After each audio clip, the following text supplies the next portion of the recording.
Alright, so I'm moving out because, if you stand in a car for too long, people start talking to you. So this is a continuation. So, Enobarbus, what he found different, what I found to be different about his speech is that he witnessed something magical, something mysterious, and he felt the need to tell this story to Maecenas and Agrippa because he really witnessed something. There was something magical in the air when he's talking about the winds. We're lovesick with them, the sweet and the sense of the air. There were waves.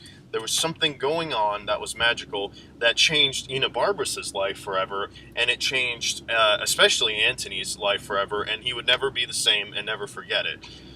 So that's all I had to just sum up real quick. That we went from something that is completely, oh, I'm just showing off to you guys because, Egypt is so much cooler than Rome, which you can definitely, I think, is a fairly reasonable interpretation that Rome and, they eventually take over Egypt, and, at the end of the play, and Antony and Cleopatra's games don't work, or war battle plans, and they should have fought them on land rather than the Battle of Atrium. But so anyway, Enobarbus, he witnessed something which I think is is now the way that I think about it, is that he witnessed something that he'll never forget, and he was just a bystander. And to just think of what Antony was witnessing must have been far more, magical. I mean, there was like vibrations in the air when he met Cleopatra that changed his life forever. So anyway, that's the way I think about that at the moment.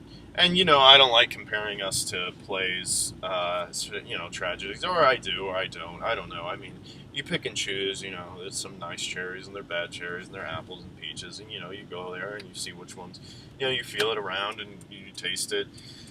So anyway, before I go into what this means, and that's for us, I should just say that the main point is that the wonderful thing about Shakespeare is that you can have all these different interpretations, and they're all equally as valid as any other interpretation. And they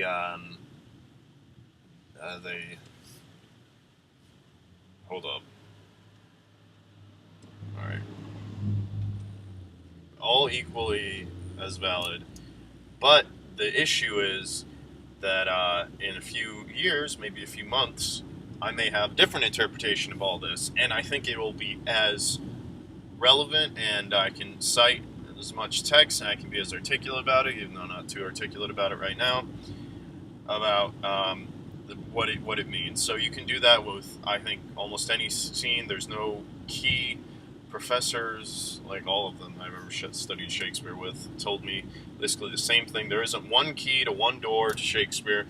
There are thousands of keys and thousands of doors to understanding Shakespeare. So, that's done.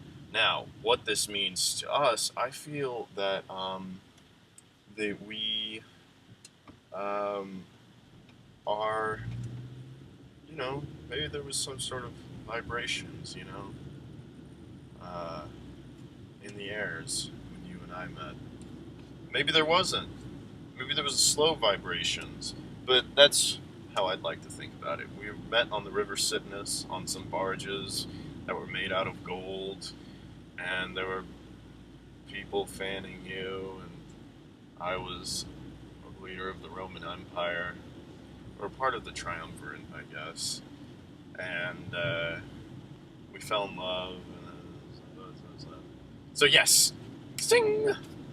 That's Desiree and Charles. Charles and Desiree. Yeah, it doesn't have the same ring as Antony and Cleopatra. Cleopatra. That's him. She's kind of crazy in the play, so I mean, we don't really want to. I don't. She's crazy. She's like stabbing people. Don't tell me Anthony is dead. And so this is that video that I just made for you, and now I'm going to turn it off somehow. Oh, maybe it's not working.